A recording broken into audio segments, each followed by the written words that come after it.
Councillor Perruzza, questions? Thank you, Speaker. I just want to turn our minds again to what some of the potential sunk costs are in this whole debacle. So if this council today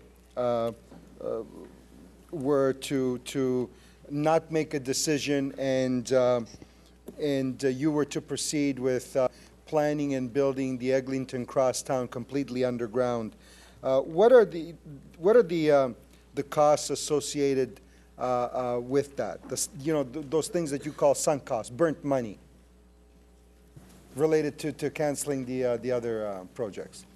Well, if we stay and continue to design and build the Eglinton Crosstown line consistent with the MOU, then the sunk costs that we've already incurred for lines related to Finch and Shepherd and vehicle-related costs would be unchanged.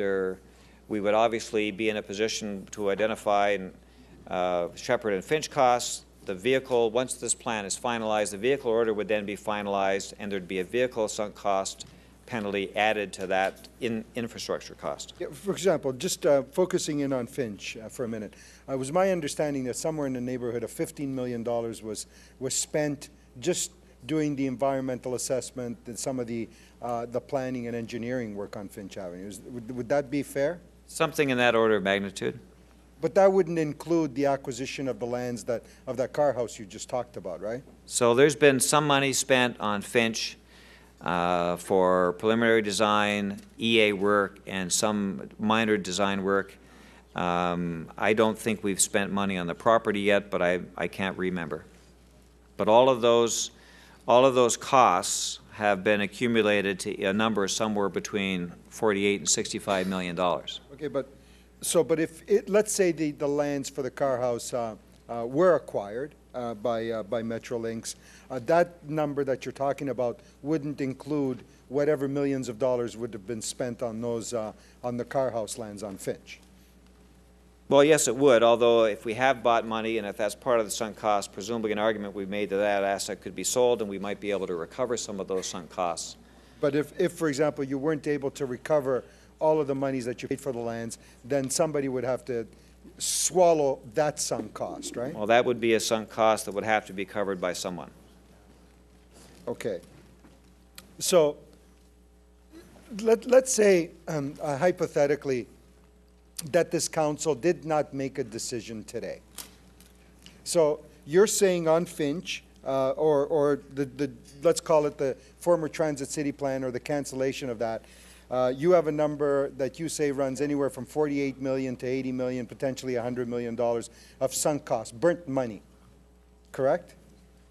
Yes, we've said publicly as high as 65 plus vehicle costs on top of that. Okay, and that doesn't include any of the potential claims that might arise from the cancellation of the contracts to other losses that have been incurred by people.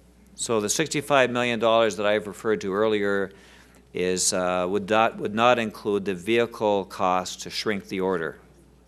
I'm not aware of what other sunk costs or penalties there might be of other claims. I'm not sure what they might be, but they're not included. Okay. And let's say, for example, this council decided today not to make a decision and just simply defer the matter. What is it? And you don't have any direct authorization from this city council other than the memorandum of understanding between the mayor and Metrolinx and the province. What is it costing us monthly, for example, to proceed with redesign, re-engineering, re-environmental assessment of Eglinton Avenue? What's that costing us? So we are to be clear, we are the service delivery agent on behalf of Metrolinx. All the money spent is being spent and paid for by the province of Ontario.